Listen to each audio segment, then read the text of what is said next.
Hi hello movie lovers, welcome to MBA creative talks. ఈ రోజు మనం మాట్లాడుకోబోయే మూవీ రివ్యూ వచ్చేసి మజాకా. సో ఈ మూవీ రివ్యూ ఎలా ఉంది, బాగుందా బాలేదా, చూడొచ్చా చూడకూడదా, ఎవరు చూడొచ్చు ఎవరు చూడకూడదు అనేది ప్రతి విషయం నేను ఈ వీడియోలో చెప్పబడుతుంది. కాబట్టి వీడియో స్కిప్ చేయకుండా ఫుల్ వీడియో చూడండి, సో దట్ మీకు మూవీ ఎలా ఉన్నది అన్నది మీకు తెలుస్తుంది. సో దాంతోపాటు నా వీడియోని లైక్ చేయండి, షేర్ చేయండి అండ్ సబ్స్క్రైబ్ చేయడం మాత్రం మర్చిపోవద్దు. సో దట్ నేను మరిన్ని మూవీ రివ్యూస్, అట్లాగే హెల్త్ ఫ్యాక్ట్స్, అలాగే ఎన్నో ఫ్యాక్ట్స్ నేను నా ఛానల్లో పెట్టడం జరుగుతుంది. సో ఇప్పుడు మన మూవీ రివ్యూలోకి వెళ్ళిపోదాం. సో మూవీ రివ్యూ వచ్చేస్తే మజాకా. సో ఇందులో లీడ్ క్యారెక్టర్స్ వచ్చేసి సందీప్ కిషన్ అండ్ రావ్ రమేష్ అండ్ అంశు. అంశు అంటే మన మన్మధుడు సినిమాలో నాగార్జున పక్కన హీరోయిన్గా చేసిన heroine, and Ritu Varma. So వీళ్ళు లీడ్ క్యారెక్టర్స్. అండ్ మిగతా మురళీ శర్మ, అట్లాగే హైపర్ ఆది, అట్లాగే చాలా క్యారెక్టర్ ఆర్టిస్టులు అందరూ చాలా మంది చేశారు ఇందులో. సో ఈ మూవీ స్టోరీ ప్లాట్ చెప్పాలి అని అంటే మనకి ఫాదర్ అండ్ సన్ మీద ఎన్నో స్టోరీస్ వచ్చాయి. సో ఒకటి ఏంటంటే ఫాదర్కి పెళ్లి చేయాలని ఒక స్టోరీ, మా నాన్నకి పెళ్లి అని శ్రీకాంత్ గారిది ఒక స్టోరీ. ఇంకోటి జో అచ్యుతానంద ఏంటంటే ఒక ఫాదర్ సన్ కలిపి ఒకే అమ్మాయి ప్రేమించడం తెలియకుండా అని అన్నది ఒక స్టోరీ. ఇలా ఎన్నో ఫాదర్ అండ్ సన్ మీద ఎన్నో ప్లాట్స్ మీద స్టోరీ తీశారు. సో ఈ మూవీ ప్లాట్ స్టోరీ ఏంటంటే ఒకే ఇంట్లో ఇద్దరు హీరోయిన్స్. అంటే ఇప్పుడు మన సందీప్ కిషన్ ప్రేమించే అమ్మాయి రీతు వర్మ, ఆ రీతు వర్మకి మేనత్త ఈ అంశు. సో సందీప్ కిషన్ వాళ్ళ నాన్న రావ్ రమేష్ లవ్ చేసేది అంశు, అండ్ సందీప్ కిషన్ ప్రేమించే అమ్మాయి రీతు వర్మ. అంటే వరుసకి ఎలా అవుతుందంటే ఇప్పుడు హీరోయిన్కి మేనత్త కాబట్టి ఒకవేళ ఆ మేనత్త రావ్ రమేష్ని చేసుకుంటే హీరోయిన్కి మాయ అవుతాడు. సో సందీప్ కిషన్కి బావ, సందీప్ కిషన్ ఏమవుతాడు రీతు వర్మ కంటే బావ అవుతాడు. సో బాగానే దీనికి ఎక్కడ కన్ఫ్యూజ్ లేకుండా డైరెక్టర్ బాగా ఈ స్టోరీ ప్లాట్ బాగానే డిజైన్ చేశారని చెప్పొచ్చు. అండ్ మోస్ట్ ఈ మూవీ స్టోరీ చెప్పాలి అంటే మంచి కామెడీ అండ్ మంచి లవ్ స్టోరీ అండ్ మంచి సెంటిమెంట్ అంటే కొన్ని ఎమోషన్స్ బాగా కనెక్ట్ అవుతాయి.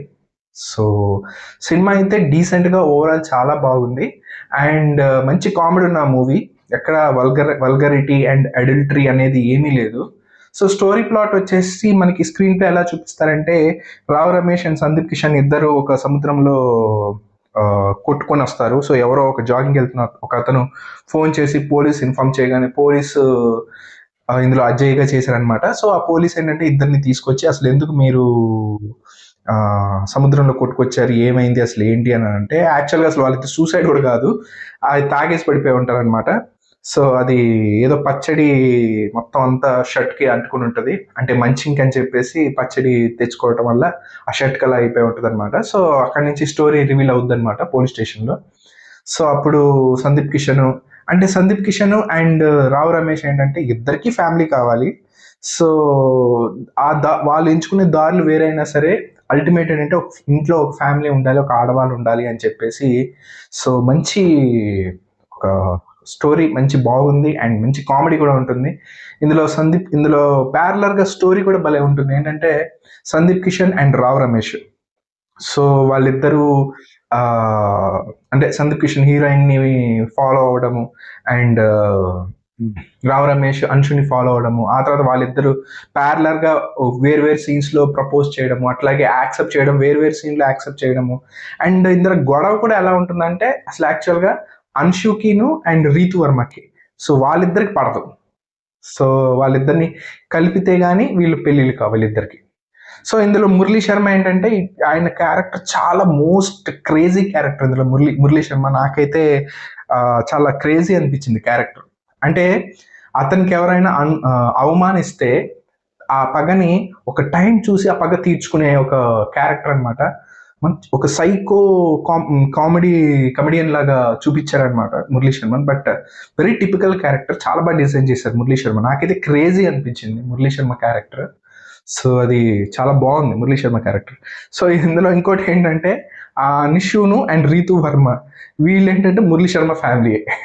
సో మురళీ శర్మకి మళ్ళీ సందీప్ కిషన్కి రావ్ రమేష్కి మళ్ళీ వీళ్ళ కనెక్షన్ ఏంటంటే, సో రావు రమేష్కి ఏంటంటే అతను ఏదో ఆఫీస్లో టెండర్ వేసుకోవడానికి వెళ్తే ఆ టెండర్ ఆగిపోవడానికి కారణం రావు రమేష్ అండ్ సందీప్ కిషన్ ఒక ఇన్సిడెంట్ అవుతుంది.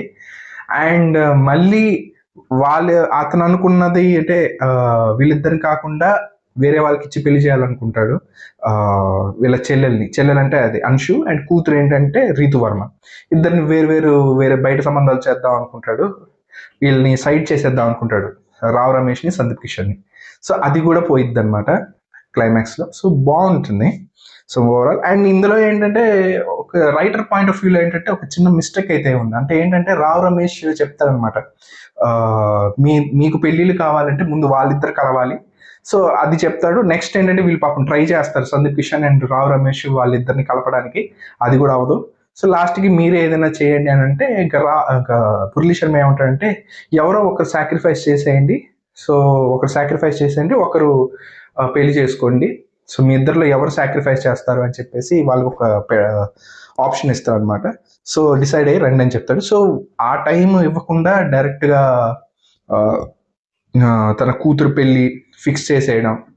సో కూతురు పెళ్లి ఫిక్స్ చేసినా కూడా సందీప్ కిషన్ ఆ క్వశ్చన్ అడగకపోవడం. సో అది చిన్న మిస్ అయింది అనిపించింది నాకు. సో అది అండ్ ఓవరాల్ ఎమోషన్స్ చాలా బాగున్నాయి. రావు రమేష్ క్యారెక్టర్ అయితే చాలా బాగుంది. ఒక విధంగా చెప్పాలంటే నేను ఎంజాయ్ చేశాను రావు రమేష్ గారి క్యారెక్టర్. కానీ నాకేమనిపించింది అంటే ఈ క్యారెక్టర్ కనుక ఒక రాజేంద్ర ప్రసాద్ గారు కానివ్వండి, లేదంటే వెంకటేష్ గారు కానివ్వండి చేసుంటే ఇంకొంచెం హైప్ బాగుండేది అనిపించింది. So but overall Rao Ramesh గారు అయితే హీ కిల్డ్ ద పెర్ఫార్మెన్స్ అని చెప్పొచ్చు. చాలా బాగా చేశారు. సో ఆయన ప్రపోజ్ చేసిన విధానం కానీ ఆ సీన్ బాగుంటుంది, అన్షుకి ప్రపోజ్ చేసే ఇది.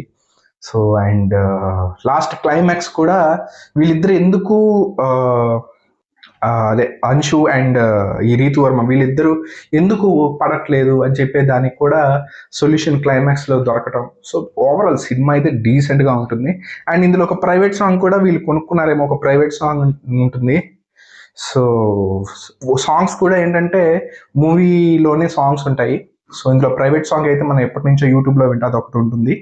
అండ్ ఫస్ట్ సాంగ్ కూడా చాలా బాగుంటుంది. మిగతా సాంగ్స్ కూడా బాగానే ఉంటాయి, అంటే సిచ్యువేషన్ తగ్గట్టు. సో అది ఓవరాల్ సినిమా అయితే డీసెంట్ మూవీ. చాలా బాగా అందరూ అంటే ఒక కామెడీ, మంచి కామెడీ ఎంజాయ్ చేయొచ్చు. సో ఒక ఫ్రెష్ అని చెప్పలేం కానీ ఒక రొటీన్ ఫార్ములా ఏంటంటే ఫాదర్ సన్ ఒక రొటీన్ తీసుకొని కానీ కథను కొత్తగా డిజైన్ చేశారని చెప్పొచ్చు. కొంచెం కొత్తగా అనిపించింది నాకు, బాగుంది. నేనైతే ఎంజాయ్ చేశాను ఫస్ట్ నుంచి లాస్ట్ వరకు. సో ఎక్కడ నాకైతే బోరింగ్ అనిపించలేదు. సో ఫస్ట్ హాఫ్ ఎంత బాగుందో సెకండ్ హాఫ్ కూడా అంతే బాగుంది, చాలా బాగుంది. సో ఈ సినిమా నేను ఫ్యామిలీస్కి రికమెండ్ చేస్తాను. అండ్ సరదాగా అందరూ ఎవరైనా వెళ్ళి చూసి రావచ్చు. అడల్టరీ కామెడీ ఏం లేదు, మంచి కామెడీ ఉంటుంది అండ్ మంచి ఎమోషన్స్ కూడా ఉంటాయి. అండ్ చాలా బాగుంటుంది సినిమా అయితే. నేను ఓవరాల్ ఎంజాయ్ చేశాను. హైపర్ ఆది జోక్స్ అయితే చాలా బాగుంటాయి. అక్కడక్కడ 2-3 సీన్స్ ఉంటాయి తన్వి కూడా చాలా బాగుంటాయి ఓవరాల్. అండ్ సో ఇది నేను ఏదైతే మూవీలో అంటే చాలా మంది క్రిటిక్స్ ఏంటంటే సినిమా ఇది బాగాలేదు, అది బాగాలేదు, ఇది బాగాలేదు అని, మరి వాళ్ళు దేని బేస్ చేసి చెప్తున్నారో నాకైతే అర్థం కాలేదు. నేను కొన్ని రివ్యూస్ కూడా చూశాను. నేనైతే మూవీ చూసిన దాని తర్వాత నాకేమనిపించిందో నేను జెన్యున్గా చెప్తున్నాను. నాకు అనిపించింది మూవీలో ఏది బాగుందని అన్నదే నేను జెన్యున్గా చెప్పడం జరిగింది. సో మూవీ అయితే ఓవరాల్ చాలా decent comedy and love story and మంచి ఎమోషనల్. సో ఎమోషనల్ ఉంటుంది, బాగుంటుంది కూడా సినిమా. సో నేనైతే బాగా ఎంజాయ్ చేశాను. సో అందరూ చూడొచ్చు, నో ప్రాబ్లం. సో మంచి ఫ్యామిలీ లాగా కామెడీగా చూడొచ్చు. సో ఇది నాదైతే జెన్యున్ క్రిటిక్ రివ్యూ. నేను ఏదైతే సినిమా చూశానో, నేను ఏదైతే నాకు అనిపించిందో నేను మీకు చెప్పడం జరిగింది. అండ్ ఈ మూవీకి రేటింగ్ వద్దులేండి, ఎందుకంటే మంచి సినిమా. రేటింగ్ ఇచ్చి నేను చెడగొట్టడం నాకు ఇష్టం లేదు. మంచి సినిమా, డీసెంట్గా ఉంటుంది, మంచిగా ఎంజాయ్ చేయడానికి. సో దీనికి రేటింగ్ అవసరం లేదు.